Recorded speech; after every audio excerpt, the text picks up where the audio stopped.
For those of you who've just joined, thanks for being here. We'll get started at exactly 12:05, 3 minutes.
Okay, well, it's 12:05. Thank you to all who have joined us here at our UC Center Sacramento weekly speaker series. I'm Richard Kravitz, Director of UCCS, and it's a pleasure to welcome you to this special presentation on stress and health disparities in adolescents and young adults.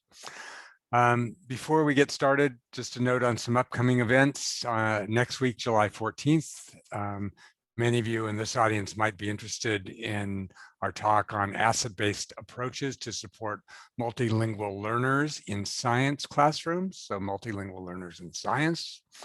The week after is something a little different, a talk on climate change in California's coastal ecosystems. And the week after that, something we've not tried before, we have a historian from UC Irvine talking about lessons from history on long-run human fallout from the COVID-19 pandemic. So I hope to see many of you there. Just one word on logistics for questions and answers today. We ask that you type your questions into the Q&A function within Zoom, and those questions will be sorted and then read back to our speakers by today's moderator. And speaking of that, our moderator today is Paul Hastings, Professor of Psychology at UC Davis, where he also served as Chair of Psychology and Interim Dean at the School of Education. Dr. Hastings completed his BS at McGill University and PhD at the University of Toronto. He's a member of the UC Consortium on the Developmental Science of Adolescence, the Center for Poverty Research, and the Center for Mind and Brain, where he directs the Healthy Emotions, Relationships, and Development Laboratory. Professor Hastings is both deeply knowledgeable of and deeply committed to healthy adolescent development, and I'm very pleased to welcome him back to UCCS to introduce this special session, which is co-sponsored with the UC Consortium on the Developmental Science of Adolescence. So, Paul, please take it away. Thank you, Richard, for that very gracious introduction. And thank you to you and the team at UC Center Sacramento, Cindy, Sandra, Brooke, and your colleagues for your outstanding efforts to keep bringing us these important platforms for sharing knowledge during the challenging conditions of this pandemic. Thank you as well to everyone who has joined us online today for this live webinar titled Stress and Health Disparities in Adolescents and Young Adults During COVID-19.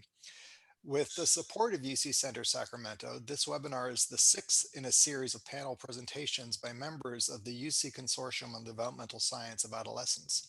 The consortium was founded 7 years ago and has benefited from the continuing support of the UC Office of the President's Multi-Campus Research Programs and Initiatives mechanism. The consortium brings together faculty and graduate students in psychology, public health, education, human development, medicine, and other fields from 5 UC campuses to share their expertise in pursuing, teaching, and applying an integrative multidisciplinary approach to understanding adolescent development. Today, I'm very happy to be introducing Drs. Margarita Azmitia and Camelia Hostinar. Dr. Margarita Azmitia grew up and completed high school in Guatemala, completed her undergraduate studies at the University of North Carolina, Greensboro, and obtained her PhD in developmental psychology from the University of Minnesota. She's a professor of psychology at UC Santa Cruz. Dr. Azmitia investigates the roles of immigration and cultural processes, family and peer relationships, and school contexts in the identity development and educational and career pathways of diverse diverse adolescents and college students. She is especially interested in how young people navigate the transitions to middle school, high school, college, and work, and in particular, how they cope with stress, discrimination, and other challenges, including how they access resources in pursuit of their educational and life goals. Dr. Azmitia is a fellow of the American Psychological Association and the National Academy of Education, and in 2019, she received the Mentorship Award from the Spencer Foundation.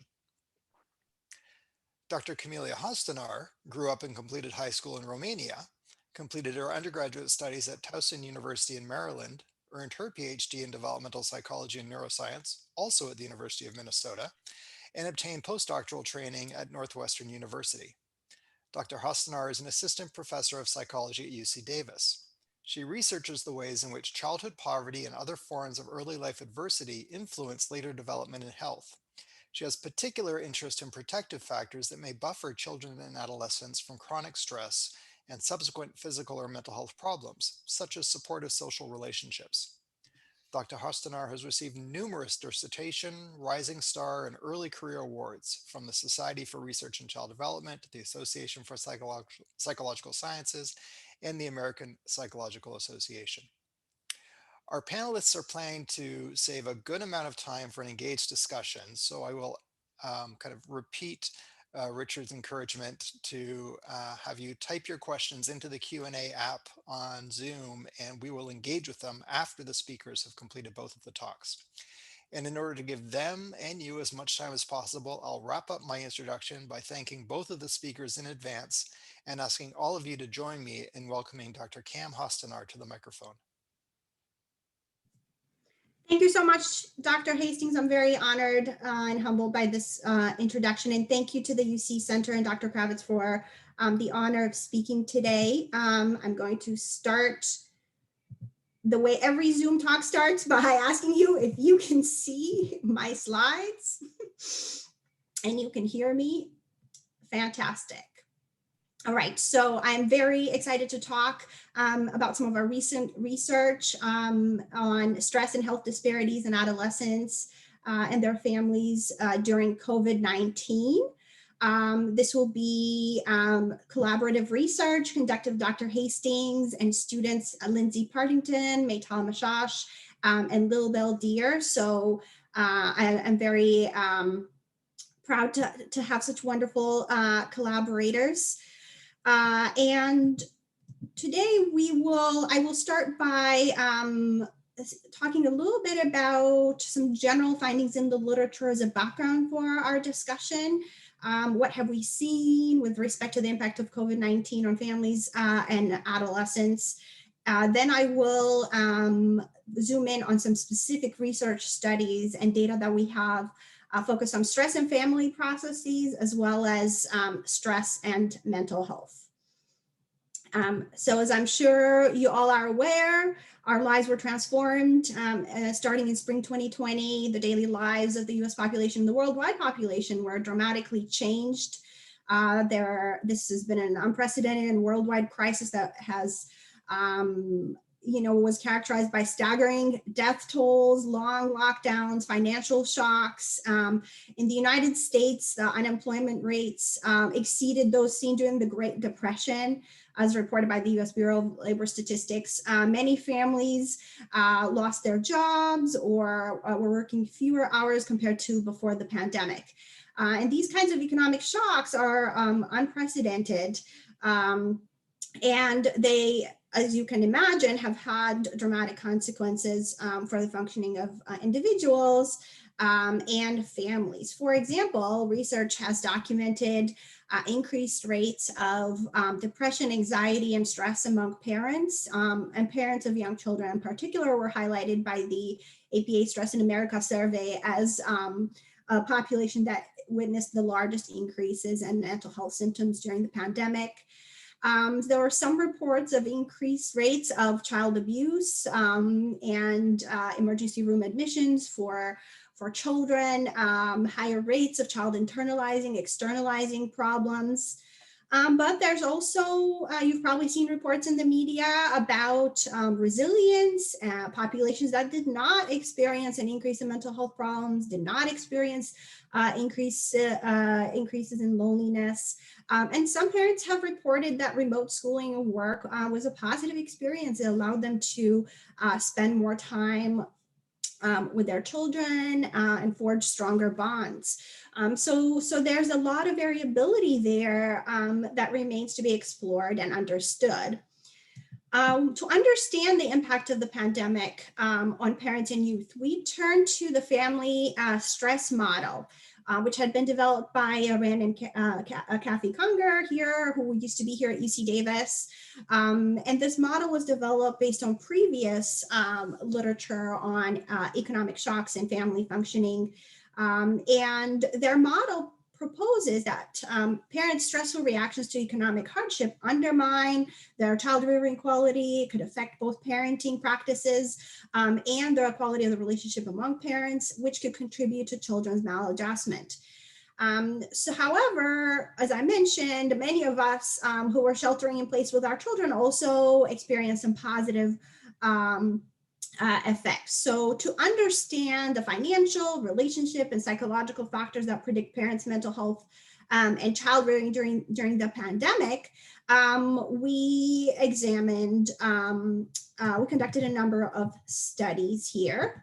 And first, I will highlight a study that was spearheaded by my colleague, Dr. Paul Hastings, focused on the immediate impacts of the pandemic. So this was an online survey study conducted between May 26th and June 17th of 2020, with the goal of recruiting 400 participants, parents who have children between the ages of 2 and 18.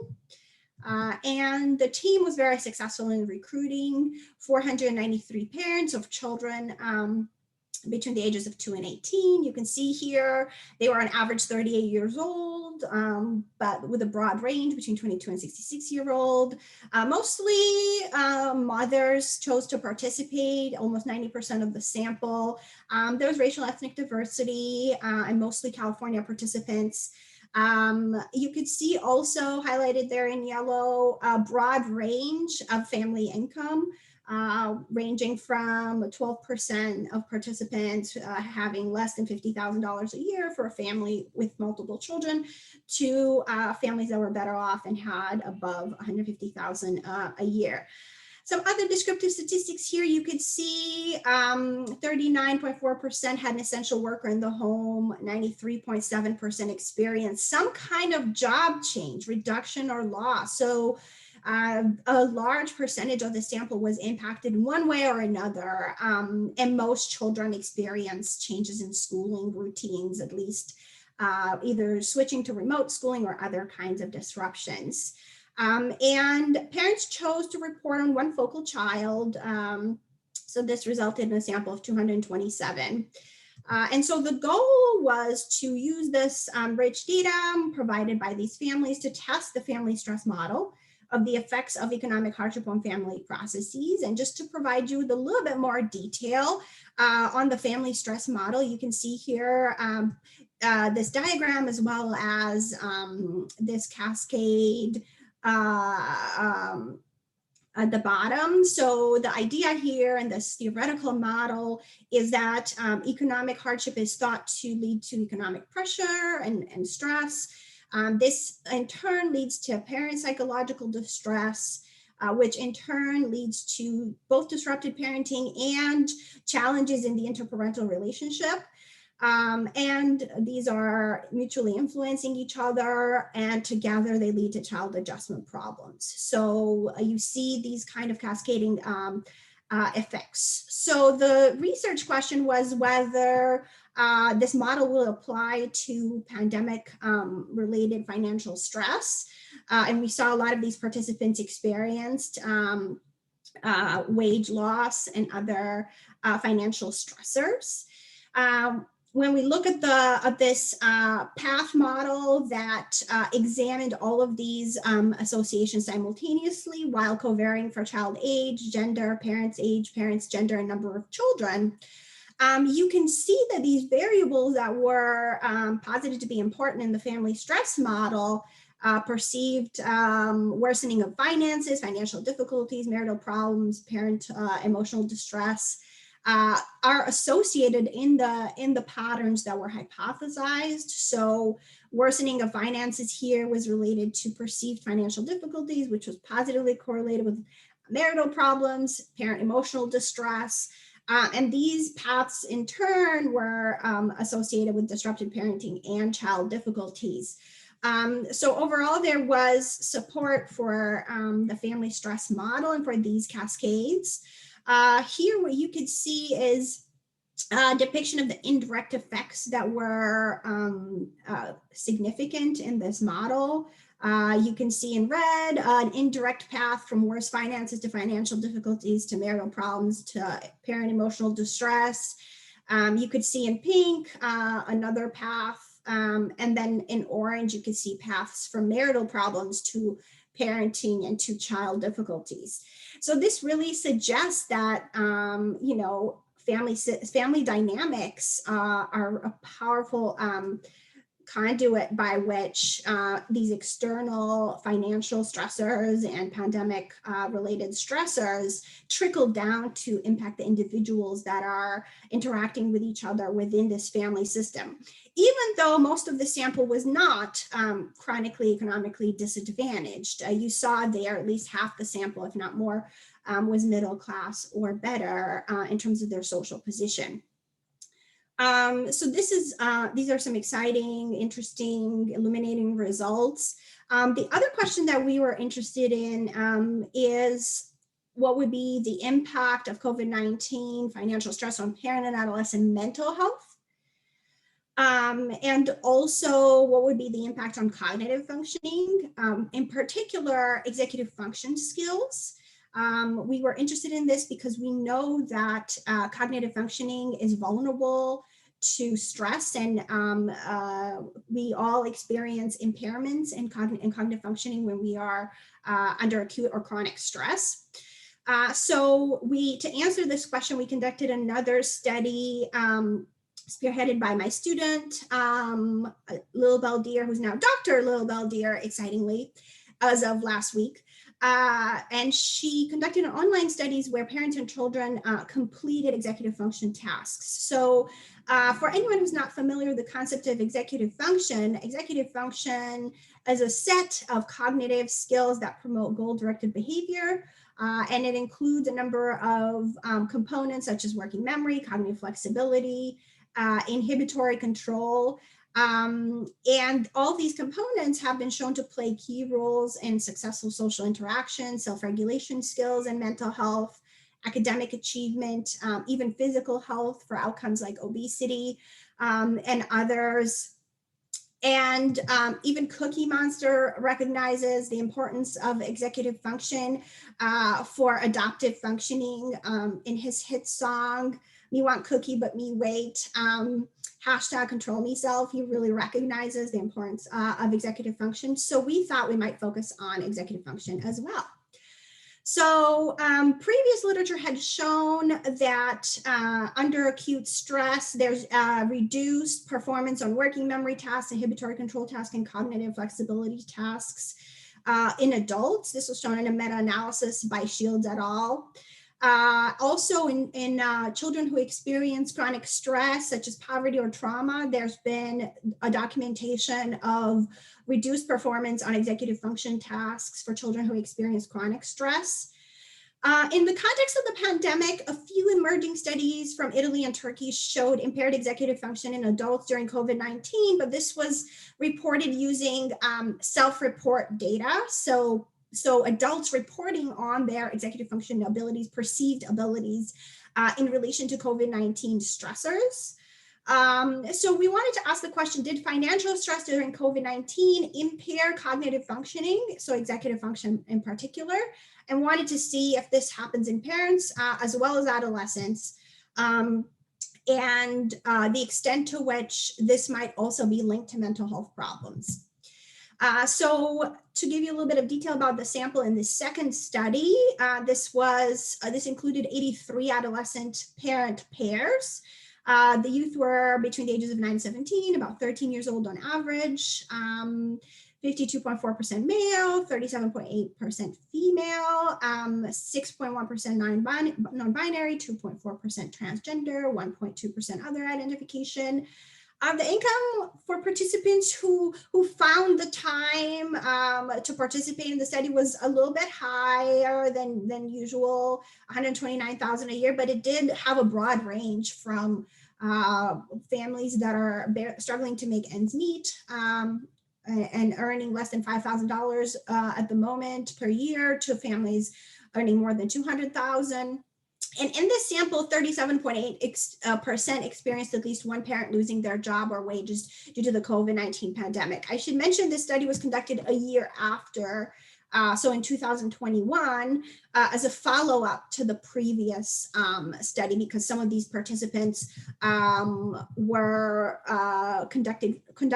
contacted again to provide the same questionnaires as the previous study I mentioned. So we had to get creative here with assessing participants' executive function tasks in their own homes using online computer tasks. So we used the Gorilla platform to administer working memory tasks called the online digit span, where participants had to remember a certain number of digits. Cued switching task to tap into cognitive flexibility. You can see here with this stimulus, this blue rectangular stimulus, participants had to learn to follow either a color rule or a shape rule. And so their ability to switch flexibly between shape rules and color rules and decide whether I'm going to pay attention to the fact that this is blue or the fact that this is a rectangle was tested in this cognitive flexibility task.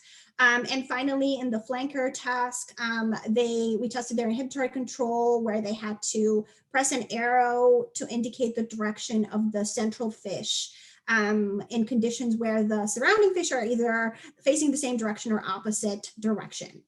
So what did we find? I'm going to report first on the mental health outcomes and then on the executive function outcomes. We found that parental job loss was associated with greater parental financial stress. No surprise there. You can see here in this correlation also that greater financial stress was associated with more mental health symptoms in parents, but interestingly, not with increased symptoms of adolescent symptoms. So adolescents did not experience in this sample a worsening of symptoms as a consequence of their parents' experiencing a worsening of mental health symptoms. So this potentially suggests that parents may have buffered their children against this worsening of mental health symptoms, which is really interesting, and we plan to follow up on this finding to look at protective factors and resilience factors. We also found that in the sample of 9 to 17-year-olds, older adolescents did experience a worsening of their mental health during the pandemic compared to younger adolescents. I'm not sure if you can see the scatter plot very well, but on the x-axis, you see the youth age. On the y-axis, you see youth anxiety and depression symptoms. And you can see that all of the increases in symptoms are in adolescents ages 13 to 17, and almost all of the 9 to 12-year-olds had very low levels of anxiety and depression. So here we found one potential vulnerability factor. We also found differences by gender here, a significant impact of gender with adolescent females, adolescent girls, and non-binary and trans and other adolescents reporting much higher levels of anxiety and depression during the pandemic compared to adolescent boys, shown here in blue. But I will say we only had 8 participants in the non-binary, transgender, and other gender categories. So we need more research to replicate this. Turning to the executive function tasks that I told you about, we found that financial stress reported by parents was correlated with worse child inhibitory control, which is a skill that's important for self-regulation and for inhibiting your prepotent responses, but no impact on child working memory or child cognitive flexibility. We also found that, surprisingly, financial stress was associated with better parental working memory and no differences in parent inhibitory control and cognitive flexibility. This could be one of those inverted U-shaped functions where up to a certain point, stress can make you focus and remember better, but then past a certain point, once it exceeds a certain threshold, it starts to become harmful. However, because we conducted a number of statistical tests, none of these survived correction for the number of tests we conducted. So these were weak effects that warrant further replication with large representative samples. But I mentioned them as interesting trends instead, in case anybody else is interested in these questions. So to conclude, we saw in the literature that COVID-19 imposed multiple and often incompatible burdens on parents to homeschool, to be effective parents, to work from home. This taxed their ability to cope and potentially jeopardizing their mental health and challenging their ability to parent, as we saw in the first study where we tested the family stress model. We also saw that financial stress was significantly related to worse parent mental health and disruptions in family processes, but it wasn't as clear that youth mental health was impacted by family finances, at least in this sample. So children's mental health may have been buffered from some of the impacts of the pandemic, although we also noted that older adolescents experienced worse mental health during the pandemic than younger adolescents. And this is consistent with pre-pandemic data as well. This is not a new phenomenon. We've known for quite some time that there's an increased risk of anxiety and depression after the onset of puberty. But there might be also pandemic-specific factors that have potentially led to this. And so with this variability in outcomes and seeing that some subgroups are resilient, we think it'll be important to really move forward to continue to try to understand these resilience processes. This is one of our ongoing goals as we try to extract lessons from this pandemic to help youth and parents recover. And that is all the time I had, but I am very honored again to be here. Feel free to get in touch with me if you have any questions or suggestions, and I look forward to the Q&A at the end as well. Thank you, Cam. We're going to turn now to Professor Margarita Azmitia before we have our Q&A session. So please take it away, Margarita. Thank you so much for inviting me to have this opportunity and to learn from Dr. Hostinar and her team. My COVID-19 journey was a little bit more personal and applied. So I actually have two daughters, one who was a senior in high school and the other one who was in college.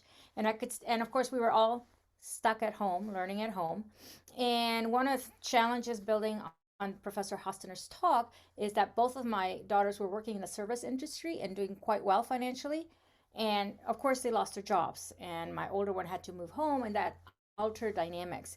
But where I started is that there are two high schools in Santa Cruz, and one serves an academic middle upper class population. The other one is very diverse, and one serves 20% at most students with reduced or free lunch. The one that my daughter attended, and she was a senior, serves 80% free and reduced lunch. And so what I could see is tremendous disparities in the resources. For example, in the more resource high school, families were forming learning pods and so forth. In the less resource high school and more diverse high school, many of the families were not even having access to internet. And now things were, difficulties in learning. The parents had lost their jobs. Kids had to go to work. And so I really thought, okay, so how can I use my expertise to really communicate what we know about research in a way that policymakers, teachers, administrators can actually understand what we're doing? Because sometimes we use big words, we have big articles that nobody reads. And so I was really interested in how can I collaborate with people that know how to do this, because I really didn't, to really put this work out there. And so what I'm going to talk about is how I was fortunate to join a collaborative network that was led by two professors at Penn State who are used to doing research to policy and practice, and to produce some policy briefs. Let me see. Okay. So what I'm going to talk about is how did I get involved? I've put a link to our policy brief. And then after that, not only was the policy brief widely shared, but also I personally locally went to high schools and to the superintendents and to other of my scholars. Oh, Carmen, that's the dog, sorry. And then my invite to you is to really start the conversation, to really work together to to put what we have learned into the hands of policymakers, the government, but also the everyday frontline people, teachers, principals, and staff, and students themselves. So here's the problem, that COVID-19 increased the digital divide, so access to internet, but also challenges in stress and mental health. So Dr. Hostinar was talking about how already before COVID-19, stress and mental health were under increase in adolescents and young people, as well as elementary school students. And we do know that, for example, after unintentional injury, suicide is the leading cause of death in 10 to 24-year-olds. So early adolescents to young adults. That's a really staggering finding. The thing that was really interesting to me was that because I study minoritized, so gender, race, class, sexuality, adolescents, that low-income students, when you have these challenges, they have less access to mental health resources, whether it's at home, their school, or community, because, and this has happened in the pandemic, therapists, mental health resources are really maxed out. Everybody needs help, but these students who are less able to afford it are less likely to get access. And also, during the pandemic, low-income, minoritized, K through 16, so college students too, experienced more internet connectivity issues, learning issues. So many of them were learning in situations where, many of my students, their little siblings are right there asking, I'm hungry, and so forth, because they are now taking care of the home. So this really increases, as Dr. Hostinar argued, the stress in the family, the ways to cope, but also the resources, because many of, especially the low-income families, lost their jobs or got ill and so forth. So all of these led me to think, okay, I need to do something. And so fortunately, there was an email from my professional society, the Society for Society for Research on Child Development, and it said, are there any volunteers that want to join us in creating some policy briefs? And this was organized by Penn State. And then there were 8 policy briefs that they were going to produce. And we were asked to volunteer for one that we wanted to work on. And I wanted to work on, of course, the education brief, K through 12. And so 10 of us volunteered for that. And what we did, what our task was that in 2 months, we read all the literature that was available, both pre-COVID and COVID, in terms of how children and adolescents of color were doing in school pre and post-pandemic. Then we synthesized this in 2 pages that for an academic, it's like, oh my God, do I have to do 2 pages? But it was 2 pages. And then Doctors Hurd and Garai wrote a first draft. Then they sent us a brief, and then we edited it in a week. And then 2 weeks later, it was published. For an academic, it's like, whoa, this is a really rapid turnaround, right? And so basically in the space of 6 weeks, it was done.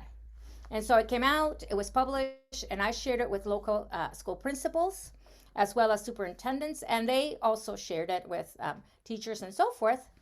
And so what happened, which was really exciting, is that the principals and the superintendent and the counselors were really excited. And so what I had is a series of virtual meetings with them to really talk about, so how can we apply these to our children, the lessons that we've learned from the pandemic. So for example, everybody talks about learning loss, but what are opportunities that came for it? So I, for example, and many parents, we know, as Dr. Hostinar said, we know our kids better because we've been hanging out with them.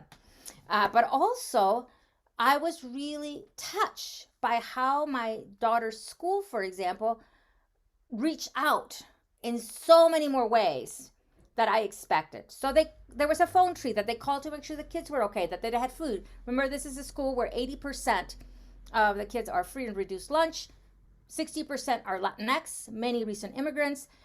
We were evacuating the fire. We got a phone call. Do you have a place to go to? Do you have food? And how can we help you? And I thought, this is wonderful. This kind of connection.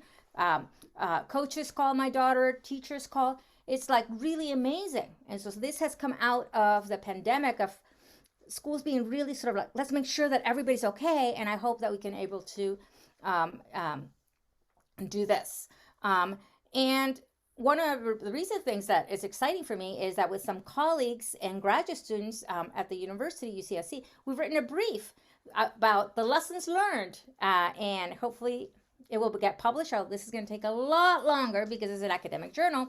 But one of the things, building on Professor Hostinar's and others, is that we tend to focus so much on academic skills. We lost this. But one of the things that schools provide and interactions between adolescents provide is social skills. Not only interaction skills, but one of the things that I study in my other life is how do we learn to be comfortable being alone and what we do in our alone time. And this is one thing that adolescents, children, parents had to do because we were kind of isolating, and a Zoom relationship is not the same. And so one of the things that we have learned is social emotional skills, regulation, alone skills are as important as academic skills. And so this is something that we hope that we have learned from the pandemic and that we will continue to see in schools making an effort.